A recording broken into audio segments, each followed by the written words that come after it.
शिव महापुराण की कथा कहती है कि पैसा आदमी को नहीं बिगाड़ता, बल्कि आदमी पैसे को बिगाड़ देता है। उस पैसे को कहाँ लेकर जाना है, कब लेकर जाना है, किस जगह पर लेकर जाना है, और आदमी उस पैसे को कहाँ लेकर जा रहा है। इस बुद्धि को, धन को, इस विवेक को, इस सोच को, इस बुद्धि को व्यक्ति को कहाँ लेकर जाना है और वो कहाँ लेकर जाता है।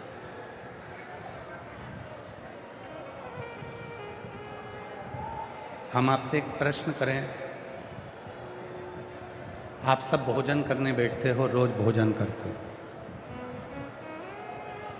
स्पीकरों की आवाज़ नहीं आ रही, चोंगों की आवाज़ आ रही, इसलिए लोगों को थोड़ा आवाज़ नहीं पहुंच रही।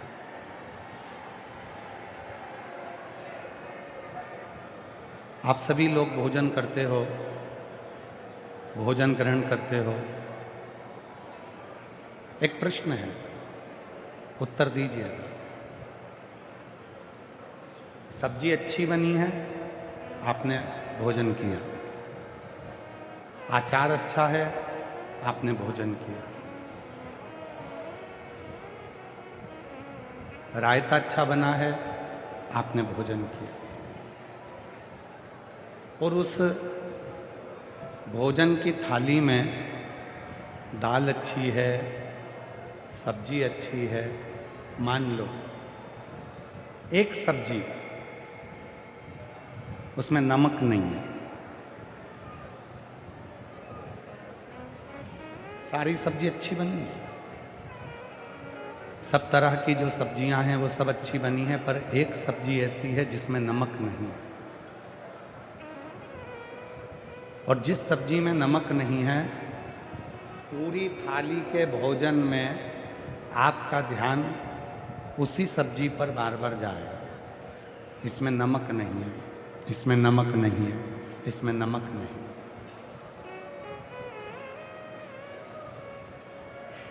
दूसरे से भी कहोगे कि इसमें नमक नहीं है,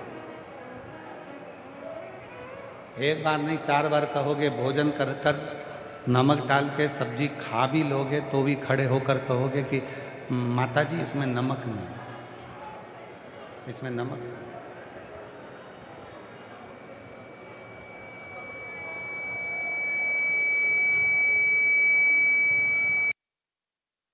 बार बार ध्यान जा रहा है कि इसमें नमक नहीं। उसी तरह हमारा संपूर्ण जीवन, हमारा संपूर्ण जीवन, हम प्रयास करते हैं। आवाज नहीं आ रही अंदर। हम प्रयास करते हैं कि हमारा संपूर्ण जीवन में हम कुछ अच्छा देखें।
भोजन की थाली में संपूर्ण भोजन है,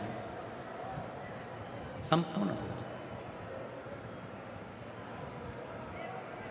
पर उस भोजन की थाली में एक सब्जी है और उस सब्जी में नमक नहीं है। जिसमें नमक नहीं है वो सब्जी हमारे स्मरण में बार बार आती है, बार बार आती है। वो सब्जी हमारे ख्याल में बार बार आ रही है कि इसमें नमक नहीं है, इसमें नमक नहीं, इसमें नमक नहीं। उसी तरह शिव पुराण कहती है मानव का जीवन भी ऐसा ही है। किसी को भी देखता है तो उसकी अच्छाई ग्रहण नहीं कर पाता, उसमें से बुराई ढूंढने का प्रयास करता है कि इसने गलती क्या करी है, इसने बुरा क्या करा, क्या गलत कर दिया, क्या बुरा किया, वो ढूंढने का प्रयास करता है। पर शिव तत्व कहता है मेरे भोले बाबा, मेरे शंकर भगवान, मेरे ओघड़दानी, मेरे त्रिकालदर्शी, मेरे कैलाशी अविनाशी शिव सभी जीव में समता का भाव रखते हैं। कोई बड़ा नहीं, कोई छोटा नहीं।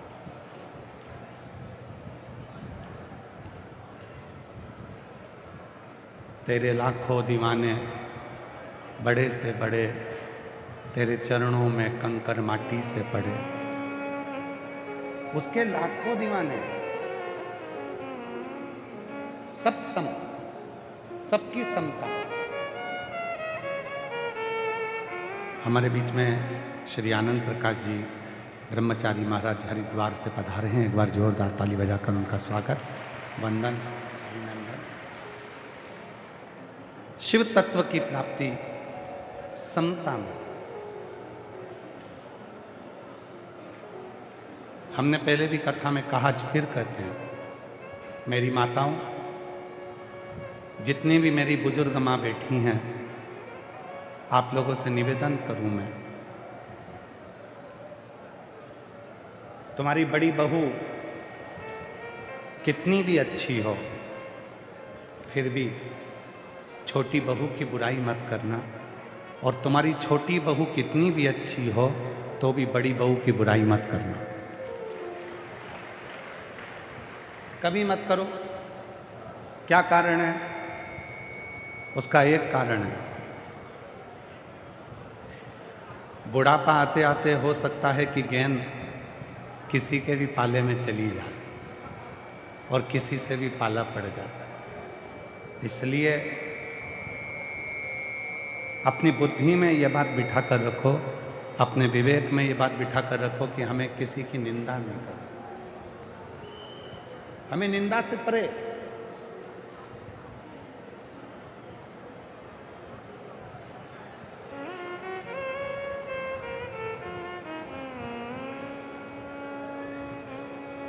किसी भी निंदा में हमें नहीं डूबना, चाहे वो इंसान की निंदा हो, संत निंदा हो, महंत निंदा हो, ब्राह्मण निंदा हो, किसी स्त्री पुरुष की निंदा हो, किसी बेटी बेटे की निंदा हो, या फिर देवाधिदेव महादेव की निंदा हो, किसी निंदा में हमको नहीं। एक कथा आती है चंचुला देवी की।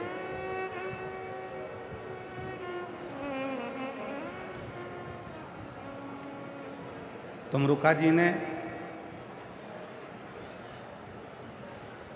जब शिव महापुराण की कथा पूरी की पूरी सुना दी और शिव महापुराण की कथा जब पूर्ण विराम की ओर जाने लगी, कथा विराम की ओर गई, तब तुमरुका जी ने भगवान देवाधिदेव महादेव से एक प्रश्न किया, बाबा आज मैं वक्ता हूं, आप श्रोता हो, आप कथा के श्रोता हो, ईसर गोरा बनकर आप कथा को श्रवण कर रहे हो, जजमान बनकर आप कथा को सुन रहे हो।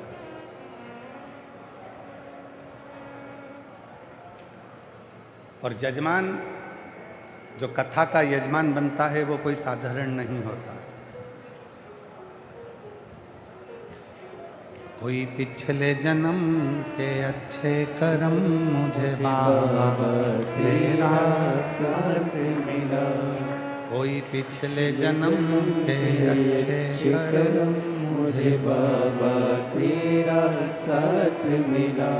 जहाँ सारी दुनिया झुकती है, जहाँ सारी दुनिया झुकती है, मुझे वो वाली दरबार मिला, दरबार मिला। कोई पिछले जन्म के अच्छे कर्म मुझे बाबा तेरा साथ मिला। कोई पिछले जन्म के अच्छे कर्म मुझे बाबा तेरा साथ मिला। तुमरुका जी भगवान शिव जी से कहते हैं कि प्रभु आज मैं वक्ता बना हूं, आप श्रोता हो, सुनने बैठे हो। भोलेनाथ आप यजमान बनकर बैठे हो, आप कोई साधारण नहीं। स्वयं शिव यजमान बनकर बैठे।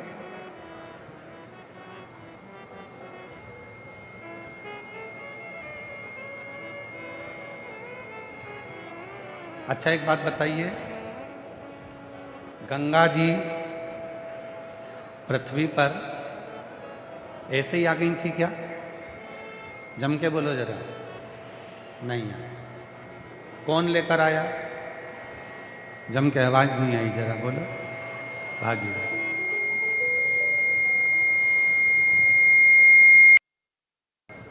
गंगा जी पृथ्वी पर ऐसे ही नहीं आई है, उनको लेकर कौन आया? भागीरथ जी। गंगा को लाने के लिए भागीरथ की जरूरत पड़ती है, और शिव महापुराण को लाने के लिए शंकर के किसी भक्त की जरूरत पड़ती है, तब जाकर ये शिव पुराण आता है। थोड़ी बड़ा आवाज। भागीरथ गंगा को लेकर आए, तब जाकर गंगा पृथ्वी पर आई, वरना गंगा पृथ्वी पर नहीं आती।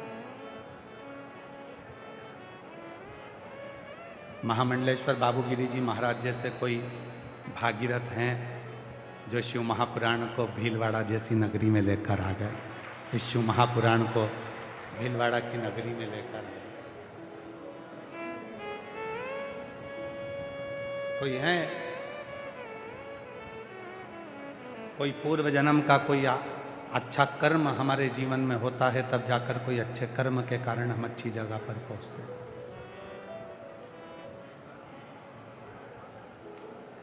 यहाँ जयपुर से आत्री जी और उनके साथी लोग आए हुए हैं। कहाँ बैठे हैं? ये आत्री जी।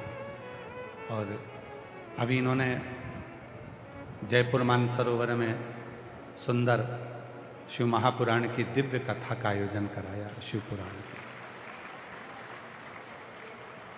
आत्री जी के शब्द थे, गुरुजी हमारी संस्था ने ढेरों कथा कराई, पर जो कथा शिव महापुराण की हुई उसको कराने वाला हम तो नहीं थे, शिव जी करा रहे थे और शिव जी ही सुन रहे थे। ये इनके शब्द थे। धन्यवाद। ये इनके शब्द थे। और भीलवाड़ा के क्षेत्र में भी जो कथा हो रही है, भीलवाड़ा नगर में जो कथा हो रही है, भीलवाड़ा कि शिव महापुराण सेवा समिति इस कथा को करा रही है। विधायक महोदय कोठारी जी, सांसद महोदय अग्रवाल जी, इस पूरे क्षेत्र के आनंदमय महामंडलेश्वर श्री बाबूगिरी जी महाराज, यजमान परिवार और ऐसे ना जाने कितने परिवार इस कथा को संजोने में लगे हुए हैं, इसको बढ़ाने में लगे हुए हैं। ये कथा कोई साधारण नहीं है।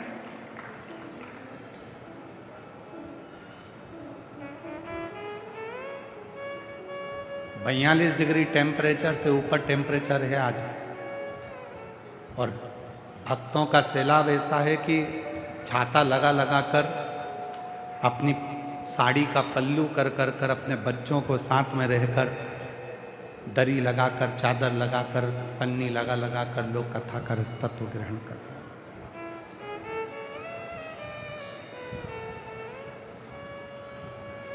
किसी को कहा जाए इतनी गर्मी में कि आप अपने घर से बाहर निकल जाओ तो कोई नहीं निकलेगा। केवल एक शिव के लिए, शंकर भगवान की परम कथा के लिए लोग अपना एसी का रूम और डनलप का गद्दा, कूलर, पंखा छोड़कर पसीने में नहा रहे हैं, धूप में बैठकर छाता लगाकर कथा का रसतत्व ग्रहण कर रहे हैं। तुमको क्या लगता है कि तुम कथा सुनने के लिए आए हो? तुमको लगता है कि छाता लगाकर तुम कथा सुन रहे हो? तुमको लगता है कि कपड़ा सिर पे डालकर तुम कथा सुन रहे हो? नहीं नहीं नहीं। मोहल्ले में शादी होती है, कई बार पत्रिका सगे भाई को नहीं दी जाती है और पूरे मोहल्ले में जिससे अच्छी पहचान होती है शादी की पत्रिका उसी को दी जाती है। कई लोग ऐसे हैं जो अपने भाई के घर की शादी में नहीं जाते और मोहल्ले में किसी से इतना प्रेम हो जाता है, रिश्ता हो जाता है कि उसकी शादी में जाना जरूर पड़ता है। उसी तरह यदि आप सिर पर कपड़ा डालकर, छाता लगाकर, धूप में बैठकर, गर्मी में भी शिव पुराण की कथा सुन रहे हो तो समझ लेना कि आपका शंकर जी का कोई पुराना रिश्ता बड़ा प्रबल रहा होगा जो आप यहाँ पहुँचे। और वो रिश्ता साधारण नहीं है। क्या देकर भेजेगा मेरा बाबा? आज कथा का छठा दिवस है, 2 बजे से 5 बजे तक कथा हो जाएगी। कल कथा का 7वां दिवस हो जाएगा, सुबह 8 बजे से 11 बजे तक कथा हो जाएगी। टीवी पर वही 2 बजे से 5 बजे तक आ जाएगी। पंडाल में आज शिवरात्रि है कथा की, रात भर शिव भक्त खूब भजन करते हैं, नाचते हैं, गाते हैं, स्मरण करते हैं। सुबह 8 बजे कथा सुनते हैं, 11 बजे रज को नमन कर कर, प्रणाम कर कर अपने अपने गंतव्य की ओर चले जाते हैं। क्या देगा वो, कैसे देगा वो, कब देगा वो उसके ऊपर निर्भर करता है। वो उसके ऊपर निर्भर करता है, किसी दूसरे की सामर्थ्यता नहीं है। एक लड़का बैठा है जिसकी नेत्र की ज्योति नहीं। महाराज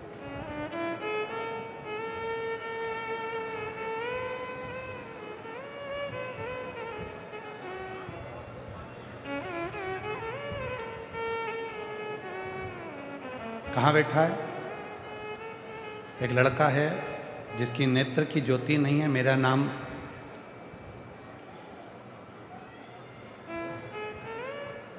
शिवजी शर्मा, गांव भगोरिया, तहसील सांगानेर, जिला जयपुर से आया हूँ।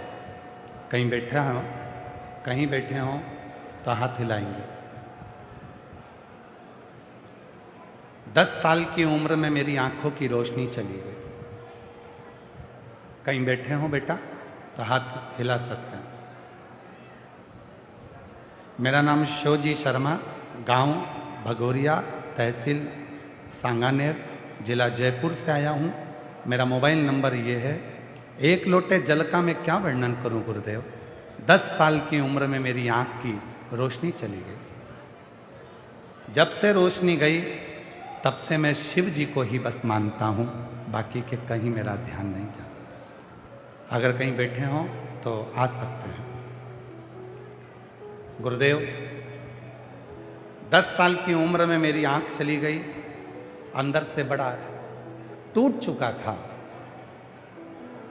कोई काम नहीं, पड़ा रहता, क्या करूं। तब नेत्र विहीन होकर भी अध्ययन किया।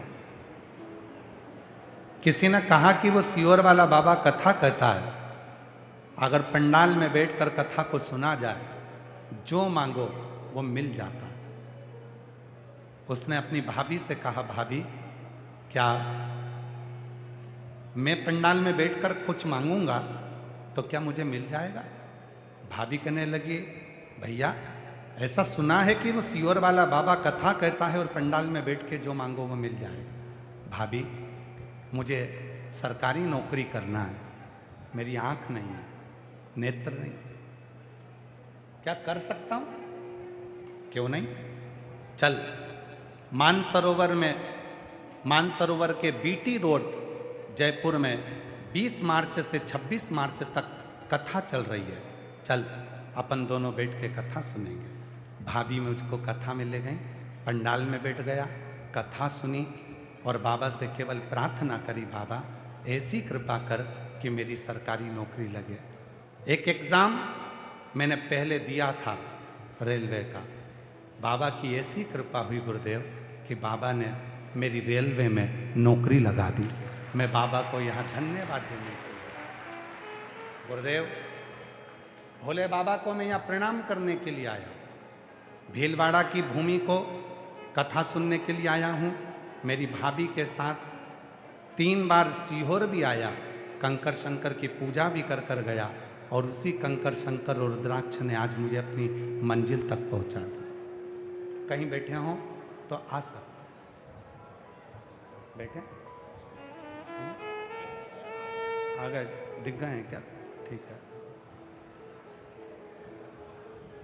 शिव तत्व किसको कहते हैं? एक विश्वास किसको कहते हैं? आप किस पर भरोसा कर रहे हो? आप किस पर विश्वास कर रहे हो? बहुत दूर दूर से आई हो मेरी जीजियों, मेरे जीजाओं, मेरी बेटियों बेटाओं, मेरे बुजुर्ग माता पिता, आप बहुत दूर दूर से आए हो।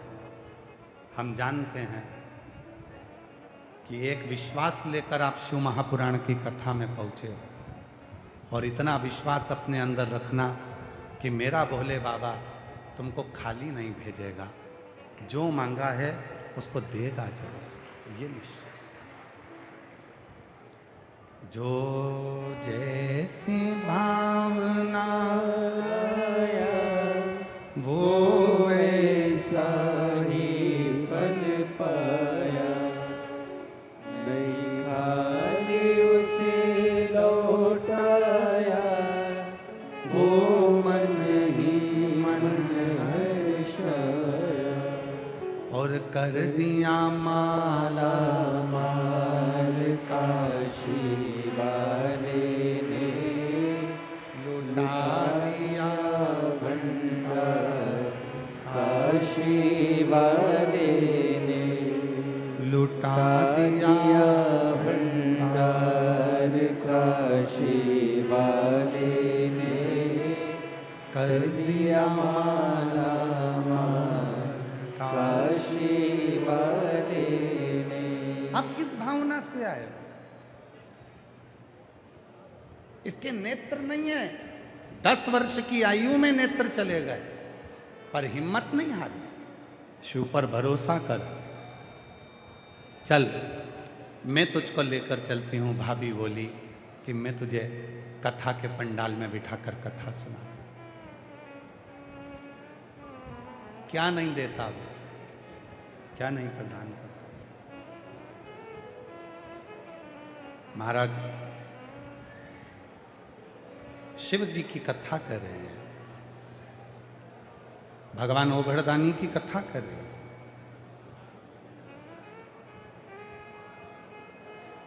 तुमरुका जी स्वयं कह रहे हैं, बाबा जैसे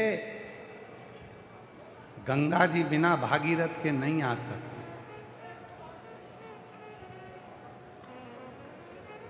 जैसे गंगा जी बिना भागीरथ के नहीं आ सकती,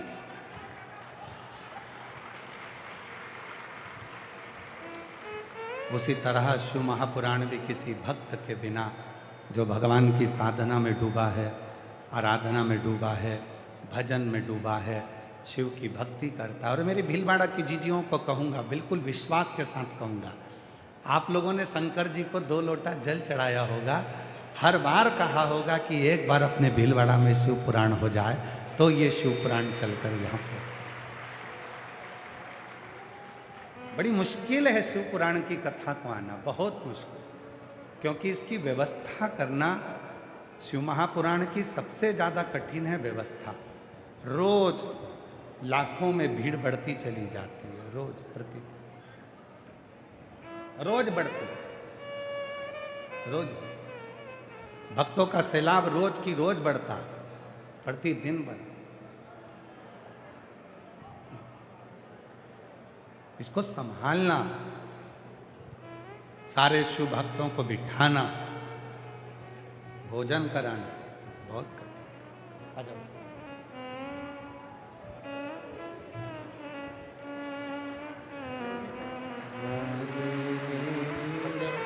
कर दिया माला माला काशी वाले ने।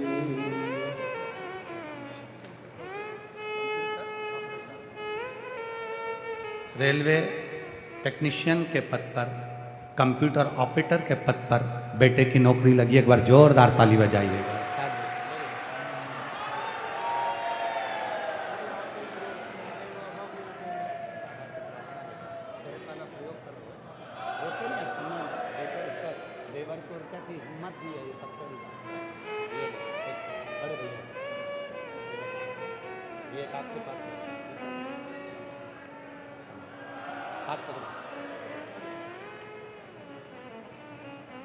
जो जैसी भावना लाया वो वैसा ही फल पाया। नहीं खाली उसे लौटाया वो मन ही मन हर्षाया। और कर दिया माला काशी लुटा दिया भंडार काशी वाले ने। बेटे के लिए एक बार जोरदार ताली बजाओ, और उसकी भाभी माँ के लिए भी ताली बजाओ, जिसने कथा के पंडाल में ले जाकर कथा श्रवण करवाई। 3 बार कुबरेश्वर धाम सीहोर ले गई, कंकर शंकर की पूजन करा दी, रुद्राक्ष लिया, बाबा से प्रार्थना करी। और आज उस बच्चे के नेत्र ना होने के बाद भी रेलवे में नौकरी लगी। एक बार जोरदार ताली बजाकर साथ में। इसको कहते हैं विश्वास।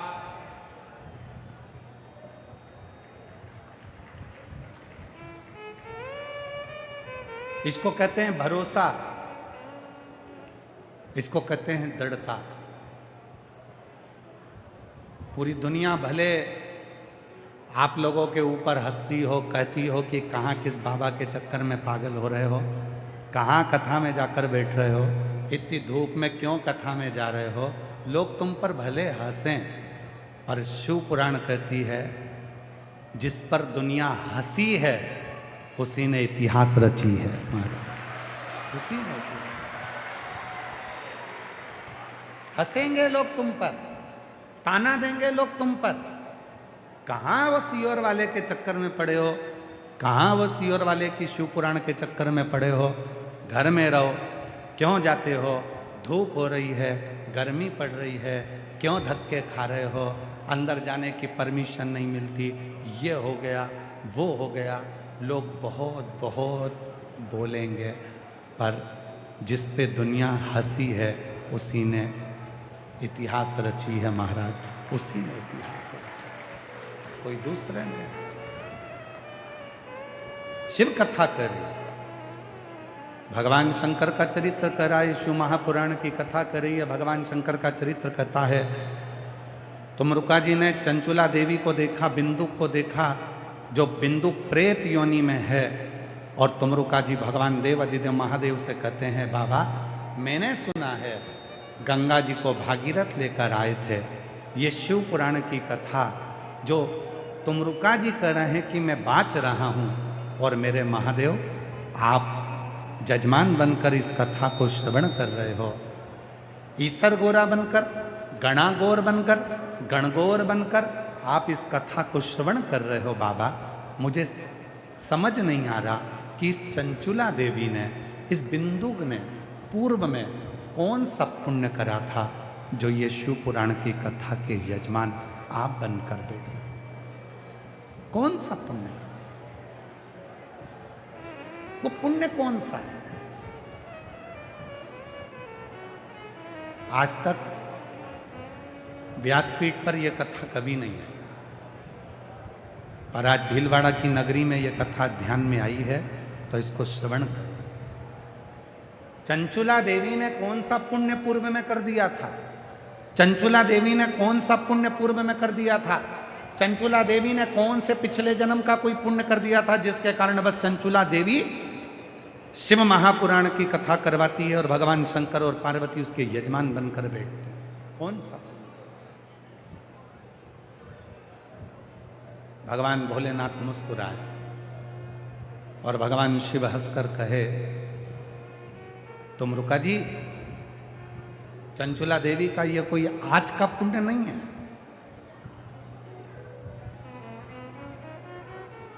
तुम रुका। तुरंत बोले, बाबा 2 संशय हैं मेरी जिंदगी में। मैंने शिव महापुराण की कथा बाची, चंचुला देवी ने श्रवण करी, बिंदु प्रेत योनि से मुक्त हुआ, आप जजमान बनकर बैठे। मेरे 2 संशय। एक संशय तो यह है कि चंचुला देवी के इससे कौन सा पुण्य था जो चंचुला देवी ने शिव महापुराण की कथा करवाई और अपने पति को प्रेत योनि से मुक्त करा।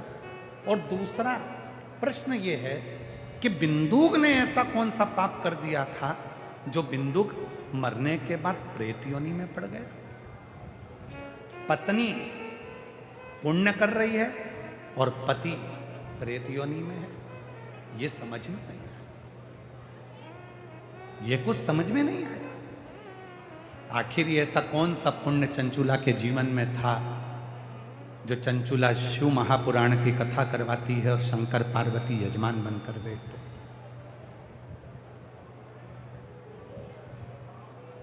जब शिव महापुराण का कोई यजमान बनता है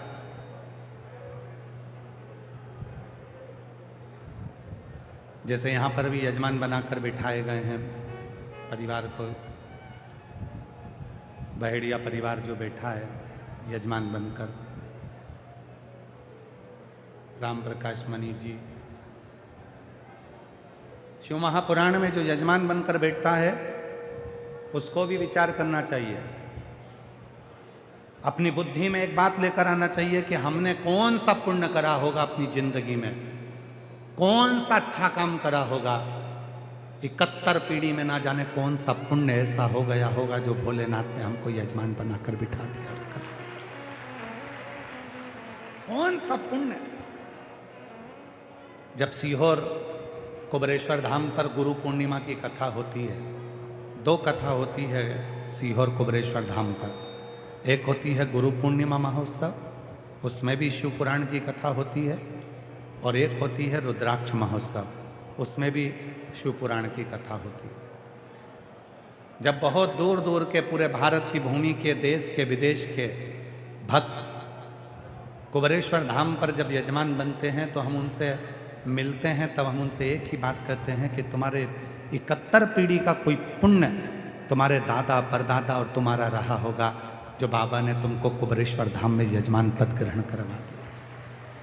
कोई पुण्य तुम्हारा पूर्व का रहा होगा, ना जाने कितना कितना तुम्हारा शिव से संबंध रहा होगा जो ये पुण्य तुम्हारे सम्मुख में है। ये पुण्य तुम्हारे सम्मुख। आज वही तो तुम रुका जी भी कर रहे हैं, तुम रुका जी भी तो भगवान शिव जी से कर रहे हैं कि मेरा संशय मिटा दो।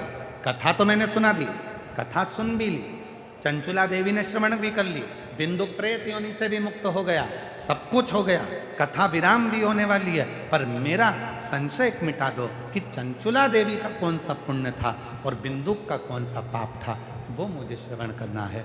देव अधिदेव महादेव ने मुस्कुराकर उत्तर दिया। शिव महापुराण की कथा कहती है जब भी जिंदगी में अगर कोई प्रश्न तुम्हारे सामने आए और उसका उत्तर जब भी दो तो मुस्कुरा कर दो, जिससे आपकी जिंदगी में कभी भी कोई चिंता व्यापे ना। दुनिया के लोगों की इतनी विचित्र आदत हो गई है पत्नी प्रश्न करती है और पति चिड़चिड़ कर कर उत्तर देता है।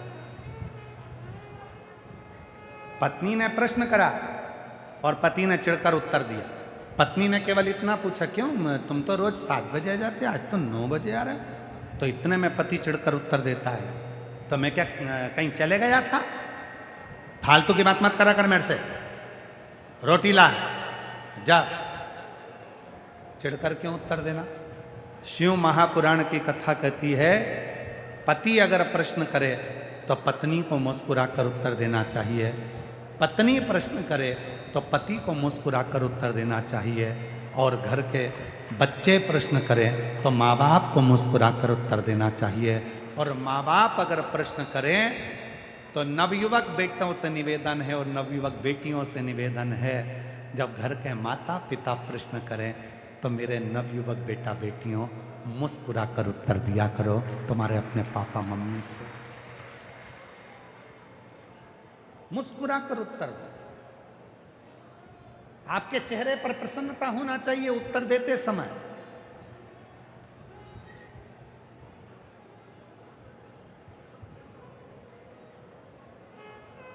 और एक बात हमने पहले भी कथा में कही थी, अभी आरणी की कथा में या भुसावल की कथा में हमने कहा था, बच्चे मोबाइल पर बात करें अच्छी बात है, करो। बच्चे मोबाइल का प्रयोग करें अच्छी बात है, करो। हम मना भी कर देंगे तो तुम कौन सा बंद कर दोगे? पर निवेदन है, बच्चे जब तुमसे छुपाकर, तुमसे छुपकर मोबाइल पर बात करने लगें, मैसेज छुपकर करने लगें, तब तुमको ध्यान देने की बहुत जरूरत है, बहुत।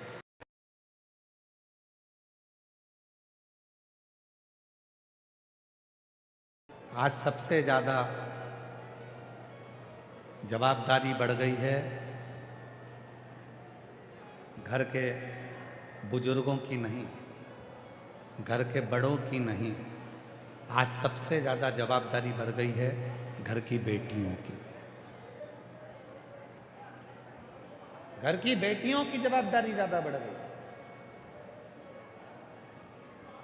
क्यों? गरुड़ पुराण में लिखा है,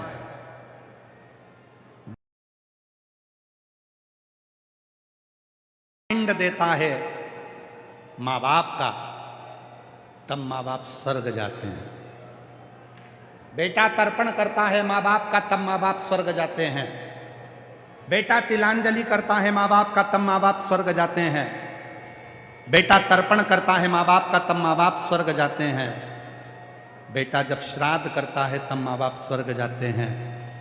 बेटा जब पिंड देता है तब माँ बाप स्वर्ग जाते हैं। पर माँ बाप मरेंगे तब बेटा पिंड करेगा, माँ बाप मरेंगे तब बेटा तिलांजलि देगा, माँ बाप मरेंगे तब बेटा श्राद्ध करेगा। पर उससे बड़ी जवाबदारी होती है घर की बेटी की, क्योंकि बेटी माँ बाप को मरने के बाद नहीं तारती। जब बेटी का कन्यादान माँ बाप करते हैं, उसी दिन माँ बाप स्वर्ग के रास्ते पर चले जाते हैं। सबसे बड़ी जवाबदारी है बेटी की। एक बेटी जिसको माँ अपनी कोख में रखती है, 9 महीना दुख झेलती है, तकलीफ झेलती है, उसको पाल पोस कर बड़ा करती है, और बड़ा करने के बाद अगर वो बेटी अपने माँ बाप को कन्यादान का मौका नहीं देती, तो वो माँ बाप जिंदगी भर जगह जगह प्रेत की योनि में भटकते रहते हैं और उनकी मुक्ति नहीं होती। मुक्ति नहीं, उनका मोक्ष नहीं है। कितनी बेटियां बैठी हैं यहां? खड़ी हो जाओ सब। जितनी बेटी बैठी हैं सब खड़ी हो जाओ, दमदारी से खड़ी हो। तुम मेवाड़ की बेटियां हो। जिस समय पर भारत में सेना की कमी होती है, तब मेवाड़ की बेटियां तलवार लेकर कूद पड़ती हैं। तुम वो बेटियां हो। सारे पंडाल की, पीछे के पंडाल, आसपास के पंडाल की जितनी बेटियां, सब खड़ी हो जाओ। बेटियां बेटियां जिनकी शादी नहीं हुई है, जिनकी शादी नहीं हुई वो बेटियां खड़ी हो। और आज संकल्प करो, हम शिव पुराण की कथा में ये संकल्प लेते हैं कि हम अपने माँ बाप को कन्यादान का मौका जरूर देंगे, चाहे कुछ भी हो। ये जरा सी बॉडी शॉडी के चक्कर में और 10 रुपए के डीजल पेट्रोल के चक्कर में या चाउमीन के चक्कर में, सुंदर सुंदर काया के चक्कर में पढ़कर, लव जिहाद के चक्कर में पढ़कर अपनी जिंदगी बर्बाद मत कर लेना बेटियां। सावधानी, बैठिए, प्रणाम आपके चरणों में, बैठ जाओ, प्रणाम। एक संकल्प अपनी जिंदगी में होना चाहिए कि मैं अपने माता पिता को कन्यादान का मौका दूंगी, मैं अपने माता पिता के कहने पर विवाह करूंगी, मैं अपने माता पिता के अनुकूल विवाह करूंगी, उनको कन्यादान का मौका दूंगी। बेटा माता पिता के मरने के बाद पिंड करता है, बेटा माता पिता के मरने के बाद तिलांजलि करता है, तब माँ बाप स्वर्ग जाते हैं। पर बेटी अपने माँ बाप को जीते जी केवल कन्यादान कराकर स्वर्ग भेज देती है, केवल कन्या। ये सीहोर वाला महाराज नहीं कह रहा है। गरुड़ पुराण को पढ़ो, गीता प्रेस गोरखपुर की लाकर उसका अध्ययन करो, आपको सब मिल जाए। आप ये मत सोचना कि सीहोर वाले बाबा ने कुछ बनाकर भेज बोल दिया होगा, ना ना ना।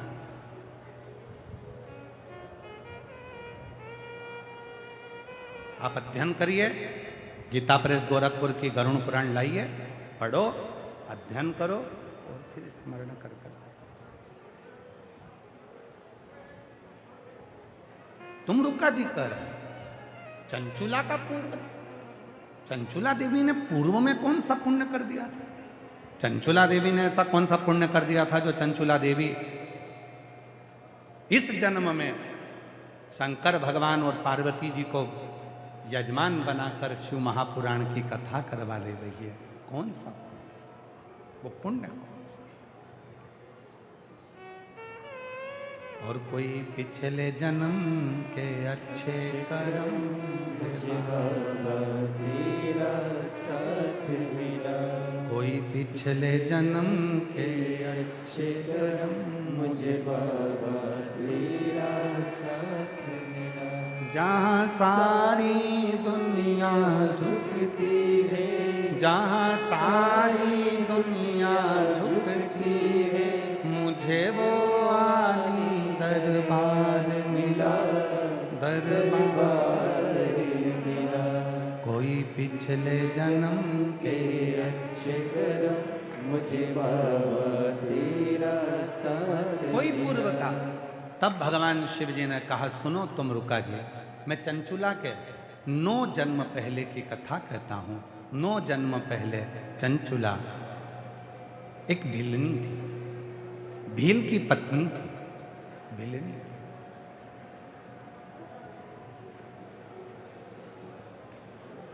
बड़ा सावधानी से सुनना, यह कथा व्यासपीठ पर पहली बार प्रथम में स्मरण में आती नहीं थी, भूल जाते थे, ध्यान नहीं रहता था, स्मरण में भिलनी थी।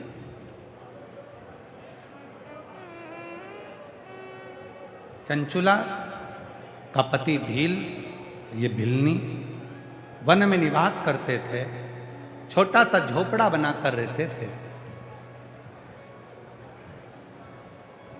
पति शिकार करता था,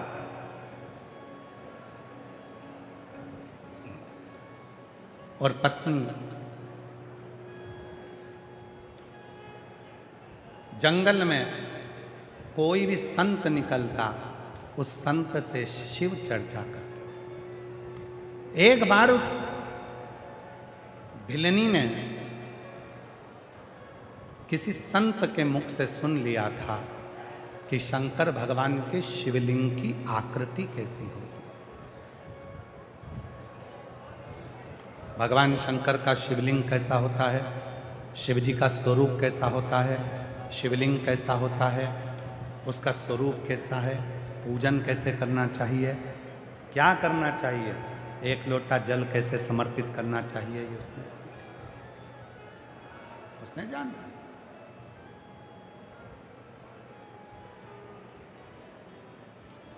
भिलनी के चित्त वृत्ति में बैठ गई है। और भिलनी के मन में यह बात आ गई, भिलनी को लगने लगा कि ऐसा मेरे को पाषाण तो कहीं नहीं मिलता, पर भिलनी की चित्त में आई। और आज जो उसने सुना, घर पर आई, घर पर आकर देखा तो एक पति ने एक लकड़ी का खूंटा आंगन में गाड़ रखा था। लकड़ी का खूंटा जिसपे वो शिकार करने जाता था, और कोई जीवित अगर कोई पशु मिल जाता था तो उसको लाकर बांध देता और दूसरे दिन उसको मार डालता।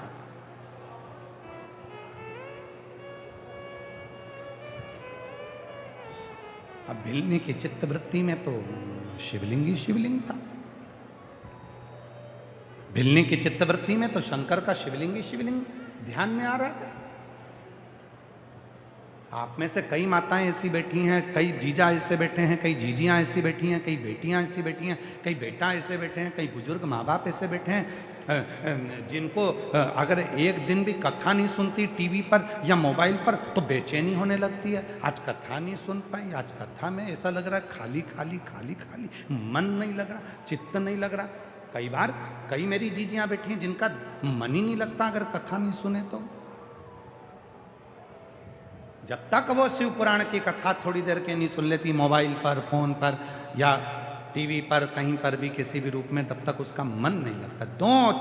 भले एक रील देख लूं पर शिव पुराण की एक छोटी सी रील देखूं पर देख लूं, उसका चित्त लग जाता, मन लग जाता, उसका हृदय लग जाता, मन लग। अब भिलनी के ध्यान में शिव जी कह रहे हैं, तुम रुका जी, उस भिलनी के ध्यान में वो शिवलिंग की आकृति उसकी चित्त में, उसकी मन में आ गई। भिलनी के मन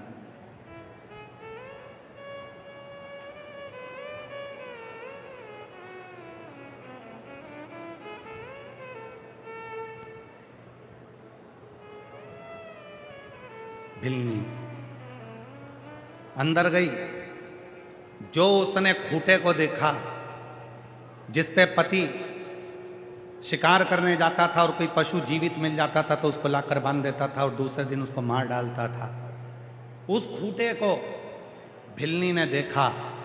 जैसे ही आई और उस खूंटे में उसने देखा कि कितना सुंदर शिवलिंग है। अब उसको खूंटे में भी शंकर का शिवलिंग नजर आ रहा। अंदर गई, लोटा भर के जल लाई, खूंटे पे चढ़ा दिया। रोज एक नियम उसका चालू हो गया। जो खूंटा जमीन में गड़ा था, लकड़ी का था, उसी पर लाती और जल चढ़ा देती, उसी पर।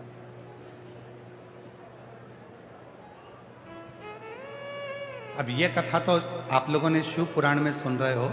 ऐसी कैसी एक कथा महाभारत में। महाभारत के वन पर्व में एक कथा आती है।